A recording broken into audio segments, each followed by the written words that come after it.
想象一下，在零下20度的长白山，没有刀，没有火种，甚至连一件像样的工具都没有，你能生存多久？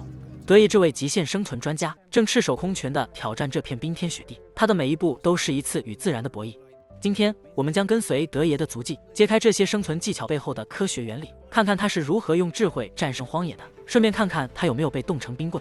德爷的第一步是建造一个雪洞作为临时庇护所。他首先堆起一个雪堆，等待雪重新冻实。这一过程看似简单，但其实非常关键。当雪被压实并重新冻结后，它的密度增加，能够承受更大的压力，避免雪洞坍塌。接着，德爷用树枝和手挖出中间的洞，形成雪洞的主体结构。雪洞的拱形设计能将上方的重量均匀分布到四周，进一步增强了稳定性。这种设计灵感来源于北极因纽特人的传统冰屋。因纽特人用冰块建造圆顶小屋，利用空气层隔绝寒冷，而德爷则用雪实现了类似的效果。为了提升保暖效果，德爷还在雪洞内部铺上了树叶，树叶的多层结构能够形成空气滞留层，有效阻挡热量流失。这种保暖原理与羽绒服的隔热设计如出一辙，雪洞内部的温度甚至可以比外界高出10度以上，成为德爷在极寒环境中的温暖港湾。虽然这个港湾可能连 WiFi 都没有。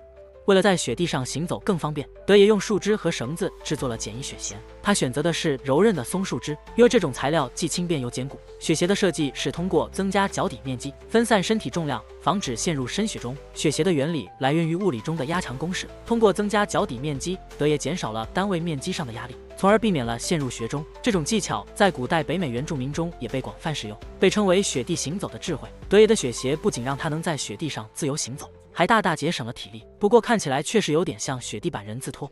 在雪地中水源看起来比较好找，但是如何避免落水才是关键。能够承受一个成年人重量的冰块至少需要2.5公分厚。当你用树枝敲敲冰面时，清脆的声音通常意味着冰层较薄，而沉闷的声音则说明冰层较厚。Can you hear that? Very hollow sounding. I don't want to be standing on that at all. 为了分散重量，德爷选择用展开双臂的姿态，整个人趴在冰块上喝水，这样可以减少冰块裂开的机会。这些技巧都是极地探险者常用的技巧。德爷用绷带自制了鱼线，这种看似简单的工具，其实隐藏着不少科学原理。绷带的纤维结构使其具有足够的强度和柔韧性，能够承受鱼的拉力。它还用胸针折成鱼钩的形状，只要绑在线上，就可以变成一个简易钓鱼装置。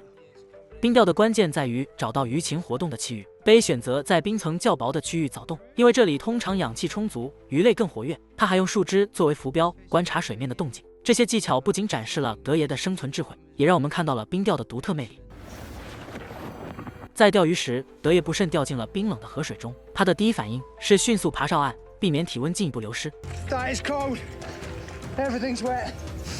接着，他脱掉湿衣服，用火堆烤干身体，并喝下热水，帮助恢复体温。如果掉进冰水中，最重要的是保持冷静，迅速脱离水面。湿衣服会加速体温流失，令四肢开始麻痹和僵硬，避免导致失温症。尽快找到热源，如火堆或庇护所，也是恢复体温的有效方法。德爷的应急措施不仅救了他自己，也为我们提供了宝贵的生存经验。虽然他在给自己的雪地靴烤干的时候，不小心掉下去，给烤融化掉了。